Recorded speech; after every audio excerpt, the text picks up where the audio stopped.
Hello, this is Katie O'Regan here with Featured Friday Filmmakers.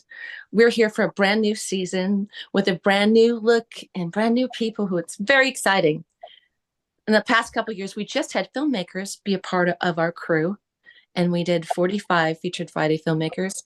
And this year in 2025, we're including some amazing people also in the media, not just in independent film, but influencers who I have found and I love what they say, and I like to share them with you. Today, we have a very, very special guest. She comes with an amazing background. Her name is Tara Gettman, and she is someone not only who has been influential in the media, but also in the community. And also, her message is spreading and spreading. She is the co founder of Faith in Four Letter Words, and here she is, Tara Gettman. How are you today, Tara? Thank you. Doing so well. Thank you, Katie, so much for having me. I appreciate you coming to one of our shows, and we just love to meet and support other strong women. Yeah, I loved your show. I attended about a week and a half ago. It was a wonderful crowd. And it was just a powerful message, not just for women and for everybody, for men, for children, for the voice of, I want to say, the unheard in some ways. I know that you come from television background as an amazing reporter. You had years and years of fabulous people loving you on television. You also were in Seattle, correct? Before? Well, the Northwest, I was about an hour and a half to the east in the Yakima Valley, so in a smaller market than Seattle. But yes, loved my time in the Northwest, and because my husband is from there, it's like my second home. Wonderful. So tell us about Faith in Four Letter Words. Tell everyone, for those of you who haven't seen it or heard of it, you have to catch on. So Tara, tell us about it. Thanks so much for just the airtime. So I was in a position in 2013, so over 10 years ago, where I left behind my decades-long career as a television journalist and hit the wonderful age of 40, where for women in TV, that's like grandma status, which is sad to admit. Which is And crazy, right? so I pursued some new opportunities on what we used to call the dark side in public relations. And about 2019, I had stayed in touch with the woman who replaced me on the news, Amanda Goodman. Yeah. And she really nudged me that we should start doing a podcast to just share all the things that happened to us during our time in the boys' club of television. Mm-hmm. And so, unbeknownst to me, it became this unexpected cathartic release, and also resonated with so many women that what was originally just this podcast for us to just vent and have fun, Mm-hmm. turned into something that gained a lot of traction and led to a speaking tour. So how long have you been doing your speaking tour now with Faith in Four Letter Words? So our first engagement was February of 2023. So Mm-hmm. starting next year, we'll be going into really our third year of this unexpected ride, realizing that women everywhere appreciate and understand honest and open dialogue about all the things that we go through in the different stages of life. And whether you've been in the professional arena or not, there's just a lot that is relatable, because we get into the seasons of life with aging parents and Mm-hmm. some of the other life journeys and transitions that so many women are facing, oftentimes unspoken, that of widowhood and other realities that I try to crystallize from my own experience. I really appreciated you speaking about your experience about losing your father and being there for your mom in the middle of your life, and while she's a widow, and helping her walk in this season of her life. And it is a hidden job that we have as women. We're often expected as to be caretakers, even though we have brothers and other people in our family. It's kind of an unwritten rule that we the women will make sure everything's okay. And I really love that you touched on that. I just finished a feature film called Give 'Em Hell Honey, which premieres this Friday on YouTube World Premiere, and that's the subject. And I can't wait I know you haven't seen it yet because no one's seen this world premiere, the final. But I'll I saw your social media promotion, and congratulations on your latest work. That's Thank you. exciting. And just the title alone intrigues me. Yeah, it's a woman empowering. You know, it's a comeback story about what it's like to lose your parents in the middle of your life, and you know, no one tells us how to do that and how to move on. And this is a story about moving on. And so it's hopeful. But that's one of the reasons, because I've studied that and that's been a part of my journey. I really, really just fell in love when you started talking about that. I was like, oh, thank God someone else is talking about this issue that we're going through as women in the middle of our life. I swear to God, no one in my life, and I have a doctorate degree, I've lived in all over the country, no one's ever talked to me about what it would really take to walk through this journey in the middle of my life when you lose your parents. And we just, it's just like no one wants to talk about it because we never think they're going to die. Right, right. And it's so sudden in the case of my father, going from 10 months from diagnosis to death, and then my mom being thrust into this world of full-time caregiver. Yeah. But what's been another unexpected blessing with this tour is we go to these small towns where it's filled with widows and Yeah. nursing homes filled with women because the rate of women outpacing the men in terms of their longevity is staggering. So Yeah. when you connect with these women and you give them a level of validation and just say, we don't want you to feel forgotten or cast aside. And I think that that in itself is empowering. And so I had no clue that when two ex washed up broad news anchors were like going to come together with this speaking tour, how it would have this unintended but incredibly grateful that it's reached these women in these later stages of life when they might feel that they're no longer valued because the children have left the nest and they're not as productive in their later years as what our culture validates to men. So true. You know, for those of you listening, does Tara look like a washed up? No, she does not, does she, Oh, audience? thank you, thank you. I No, have not even close. My Amazon glasses that like cover up my bags. That's hilarious. You know, it's funny. It's funny what different cultures say is washed up and what not, but particularly in the you know, television and news industry. You know, it's every market's a little bit different. But you know, I found, having lived in New York for a long time, I have a house in Waukon where I saw you last week, a little tiny town in Northeast Iowa, right under Minnesota, next to Wisconsin. For those of you who don't know where it is, this is my studio here. But New York, the ageism I find different.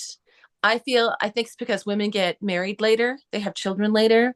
Uh, Broadway, for example, in the world of theater, which I come from, there's Icy. Hi, Icy. That's my little company. Love it.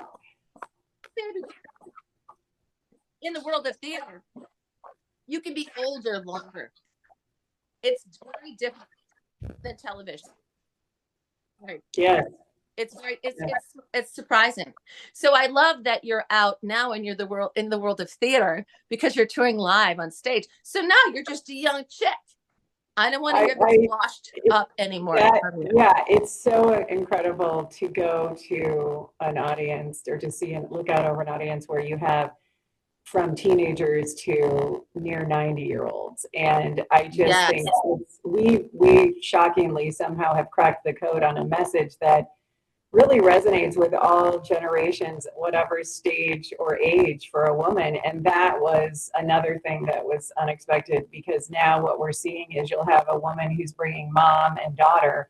Yes. So two generations that can really get something out of it. And I'm in that stage. I mean, I'm very close with my mom, and then I have a daughter who's a freshman in college. She's actually just coming home for after first semester. Yay. So, That'll be fun. so you just start to transition, and then I look at my mom, and I just think that someday I will walk in her shoes, right? And we all are going to eventually age out of whatever season we're in, and so I do think that when you see, in our case, former TV news anchors that still have some relevancy. Similarly, when you see somebody like yourself, a female filmmaker, we have space that our voice should fill because who else is going to speak for us or tell our stories?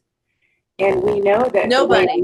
The way men depict women in film, it's just like television news where for some reason, we're all okay with seeing grandpa do the news with granddaughter, but we're not okay with grandma being up there with grandson. And that's just such a cultural thing. And that mirrors itself in television when we look at the way that all of the actors are usually older men with younger women. Right. An age old issue. Very interesting. But now we have a secret weapon. We have this. We have our voices, and we're sick of it. We're just sick of it. Our generation was not raised to be small, timid women. We just weren't. That's right. Thank goodness. And we are, raising our daughters not to be small, timid women. I don't have a daughter, but I'm a auntie and I'm a teacher and I think we're all moms in culture. I know I consider myself a mom to many kids as a director and an actor and a singer and dancer. I've taught lots of children. And so from a woman's point of view, to see you get up there and talk about all these issues that cross generations, it's just so remarkable. I think everybody should watch your show. I particularly love the bullying aspect that you talk about in your show. It's really powerful. So, as a grown woman being bullied behind the scenes, sexist bullying from the time you probably started, and then to talk about children being bullied in school, to cross over, to have that kind of marriage of you're still being bullied as a grown-up woman, but it started when you were really little. I think that message alone has so many legs. And Mm-hmm. I think it's the essence of what you talk about. It's about being able to stand up for yourself as a woman. I was so moved when there was a little girl in the front row when you were speaking at the engagement that I saw you both do, and she was just riveted. She was like, I think 10 or 11, and her big sister had told her that she should go, so her mom took her. You remember that little girl in the front row? It Yes. was really powerful. And Well, and she, that's the thing, we're just, in many cases, women are just participating members of the boys' club because yep, once we get our seat at the table, we sometimes forget what it took to get there, and we don't apply that same support to some of the women in our midst because we start right, to feel that imposter syndrome, like, oh, wait a minute, if I'm not careful, she's going to take my job or steal my thunder. And so we right. really have hopefully flipped the script on that to say there's absolutely room for all of us. And if anything, you as the woman need to ensure that you're helping those coming behind you who are going to walk in your shoes to really feel more comfortable. And as Amanda likes to say, bring a bucket of water back to the next woman who's going through the fire. That's right. I love that she says this. For those of you who don't know, Amanda is Tara's partner in crime on their Faith and Four Letter Words tour. And they both have different perspectives, but they both come from the same background. And so it's really interesting to see them contrast how they talk about this story. But they lifted each other up and then they became friends. And now they're lifting us up as audience members. So I really encourage you to watch their channel on Facebook and YouTube and go to a live event if you see them. I think it's going to be I think you're starting a movement, and I think with God under your wings, I think you just have a magic message. And I'm going to interview Amanda separately from you. I wanted to talk to both of you separately just to show how different you are, but how cool and alike you are as well. Absolutely. I appreciate that. And that's what makes life beautiful when you have friendships with people that offer different perspectives, right? Because that's Right. how we grow and learn. And I just can't thank you enough to have you have the nuance, the lens of having lived in other parts of the country. It's really validating for us because we believe that our message could go far beyond, just the footprint of the Midwest in terms of its relevancy. So thank you Oh, for for validating sure. that. Oh, for sure. So I lived in New York for a long time. Last year, I lived in LA the whole year. I was born and raised in the Midwest. I lived in Chicago. I lived in Miami. So I'm not so special or so worldly, but I have lived in all those places, and I always wanted to. And who knows where I'm going next? But I'll always keep my roots here in Iowa because I will always be. the daughter of an Iowa farmer and the daughter of an Iowa woman who was generations from farmers' daughters too.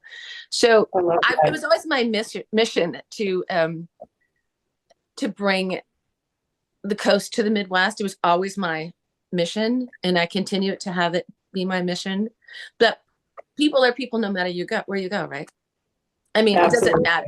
It doesn't matter. People, just because we have different accents and different colors of skin has nothing to do with not being the same human being, not having lots in common.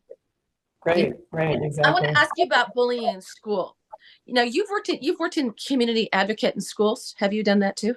Yes. Yeah, I figured. I didn't know for sure, but I sensed that.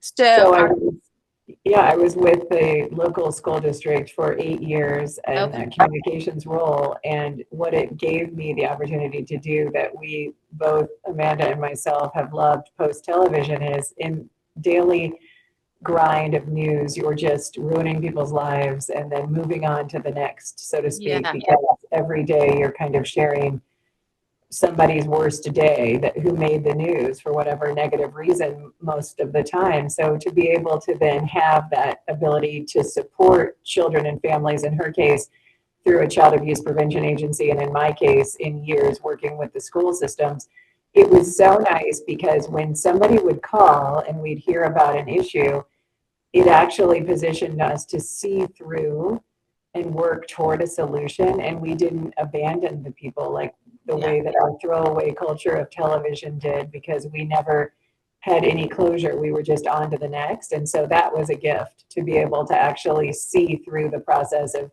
helping that child who's struggling or getting that family plugged into the right resource. And I mean, really, that is, as you know, as a woman, that's sometimes the biggest challenge is just finding somebody who will listen to you. And so right. with that background as a journalist, I am a talker, but I'm also a good listener. And so it positioned me to make an impact far beyond what I even anticipated, because a lot of kids are struggling and then their Yeah. parents might have inadequacies as well. And so I don't have it all figured out, but I'm old enough to give them some wisdom from what I've been through. Yeah, absolutely, without a doubt. Your experience is remarkable. Yeah. Do you know of any really wonderful programs that are really winning in the school system in Iowa on how to address kids that are being bullied or just need I know the social services work, but there's this fine line. There's a difference between social services, kids that are in truly need of desperate help, and then the kids that are just being bullied and no one's hearing them or they're too afraid to say. I think there's a gap. I think the children are falling through that in large numbers. Absolutely. And the biggest driver is social media, because so Yeah. many young people engage on those platforms and their parents aren't aware of the depth of their involvement in sometimes peer-to-peer bullying or other relationships that do extend far beyond the school day. Amanda always says, like, Monday is the new Friday, essentially, where you're like Mhm. going back into, or I should say, I think she says it's the opposite, but you'll have to ask her about that because she's really been heavily in the anti-bullying lane. But it's like you're now taking all the things that used to end on Friday when you would go home and get Mhm. away, you carry that with you because of the device. So everybody who wants to get away from said bully, they don't escape because that person's tweeting them or snapping them on Friday nights. And then all weekend, you're dealing with the assault or, the verbal onslaught. And years ago, at least when we went home after school or on Fridays, we could totally shut out that person.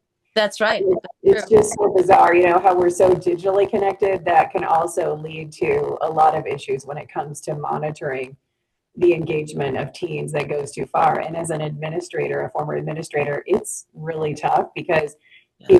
if the parent isn't policing them, how could the school or the administrator carry that burden and achieve successful moderation? You can't, because there's really no way that we can have access to that sort of second layer of what the kids engage with. And of course, as we know, a lot of parents aren't aware. Very well said. Thank you for sharing that. So true.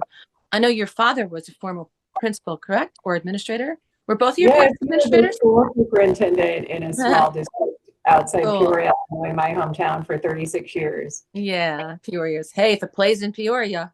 Yeah, right. That's the line. And my mom's a retired elementary school principal there. So they both had Wonderful. years in education. And I then married a teacher, and Yeah. my only sibling is a teacher.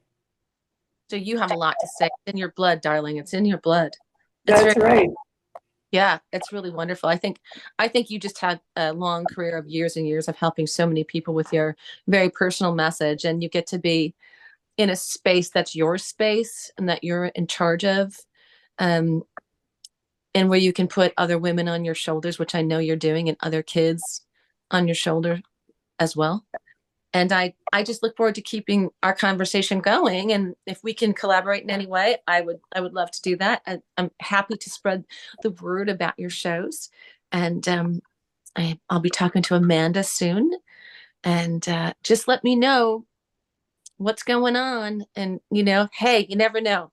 Maybe we'll put together a film and a documentary about, That that would be fantastic. yeah, I think that could happen. I know Yeah, a I filmmaker. well, I love that you reached out and, initially even came to our show, and then the fact that you took time and with your own projects to reach out and attend and then connect with us afterward meant so much. It means so much. And, I just think that what you're doing is critical because we don't see enough of women in those roles of having No, editorial control. right? That's Very the few. difference for us too with our speaking series. We finally get to call the shots and write the scripts, and before we were just puppets for somebody else's words. Right. Here we are. Here we are. Hi. Hi. Right. Exactly. It's true. I mean, our whole lives. It's been my experience. I mean, I've had very similar. I don't want to talk about my experiences now, but I've had very similar experiences from corporate America, and behind the scenes and in theater. And so, but I always say, I'm not broken. And I tell other people, you're not broken either. A crack can be fixed. Something bad happens to you, get up, you dust yourself off, and you come back at it. Because that's how we do it here, right? Love that. Yep, that's how we do it. Well, you are fabulous. Thank you for taking the time today. I'm going to send you this interview. Please share, and I'm wishing you the best blessing and Thank you Merry so much. Christmas. Okay, And Tara. congrats You take on care. your premiere, and I hope you continue to make moves. Thank you. Sounds good. You take care. Bye Okay. bye. Bye bye.